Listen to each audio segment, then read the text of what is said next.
Well, congratulations to Easton Fothergill. He is your 2025 Bassmaster Classic champion. I just cannot imagine being 22 years old and winning the Bassmaster Classic. I also can't imagine winning $300,000 at that age as well. But congratulations to him. We're going to talk a little bit about how he won it in this event. I also want to talk about things that I thought were a little bit surprising about this particular event, but a really cool tournament overall. But anyways, before we get into it, tonight is the last night of the classic sale that I've been running over at Finn Fishing. So basically anyone who buys anything at all over at Finn Fishing right now is going to get a mystery lure from this big bin of lures that I have here. So I have some really cool baits. I mean, some of these power bait swim baits, some Strike King 6XDs, 5XDs, all kinds of different baits in here. And anyone who buys something will get one of those. Also, I have one reel left. I have given away, I think 15 or 16 used reels.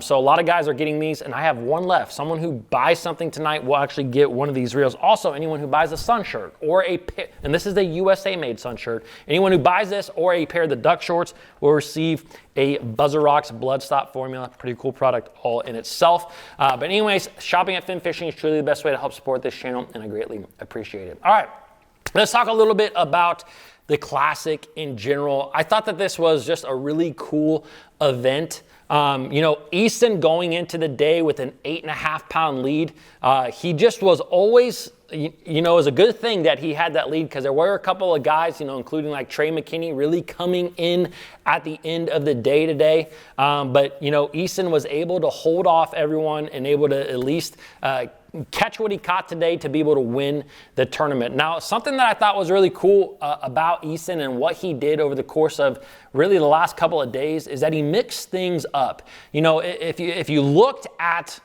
you know, Ray Roberts from a 30,000 foot view, what you kind of saw is that most of the fish in this fishery were pre-spawn fish. You could see how fat all of these fish were.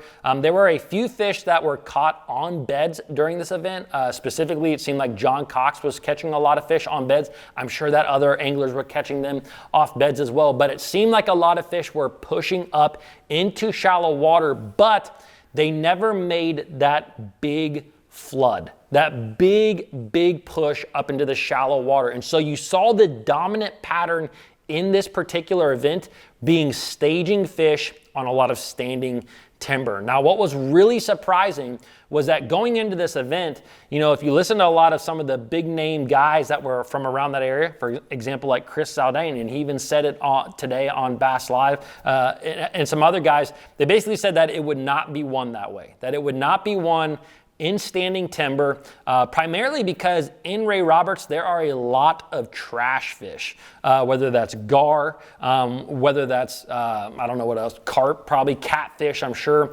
Whatever it may be, there's a lot of trash fish. So what you do see in this particular event is guys who really are good with their forward-facing sonar, being able to pick out the mannerisms of these fish and be able to say, that's a bass, that's worth fishing for, and guys that were not, like those guys excelled. Guys like Trey McKinney, guys like Easton Fothergill, whether you like the forward-facing sonars or not, you know, they were obviously a step above a lot of anglers with it. Now, a couple things that I did think that were surprising about this event, especially with forward-facing sonar obviously being the reason that Easton won, was you didn't see a couple of other big names.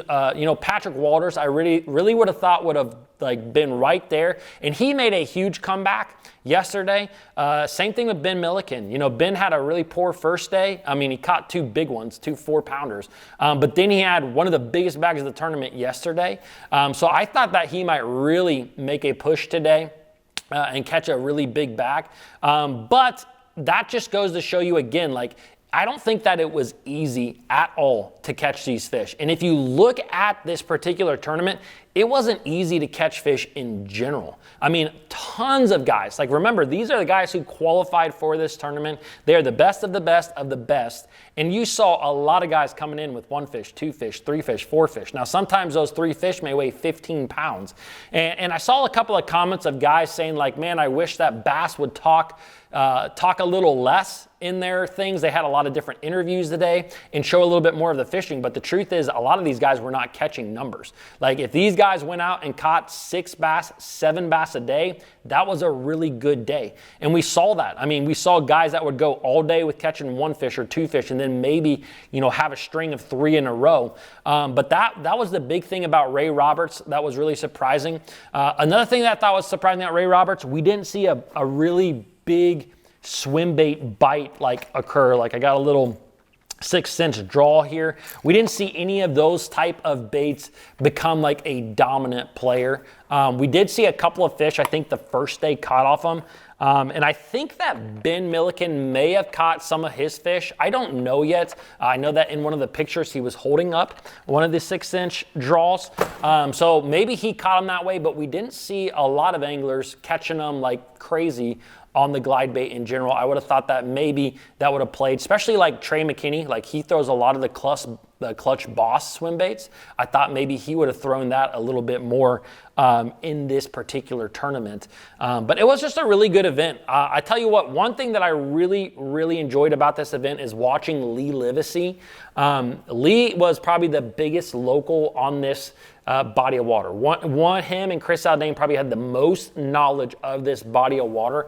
And when you watch a guy who's very familiar with the lake, they're going to fish it in a little bit of a different way than other anglers. And we obviously saw other anglers like Easton obviously make some changes, but really watching Lee make some pretty drastic bait changes, although staying in pretty much the same area, I thought was really cool to see. You know, Lee was primarily targeting milfoil that was growing in some of these pockets. This is really an area where these fish would probably eventually push up and actually spawn probably past the milfoil or even in the milfoil itself.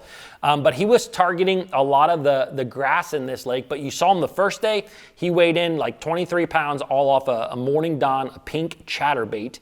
You also saw him yesterday make a few changes. He caught a couple of fish on that chatterbait. He made a change to a swim bait, ended up catching some on a swim bait, which I thought was really cool because that's a lot more of a subtle bait.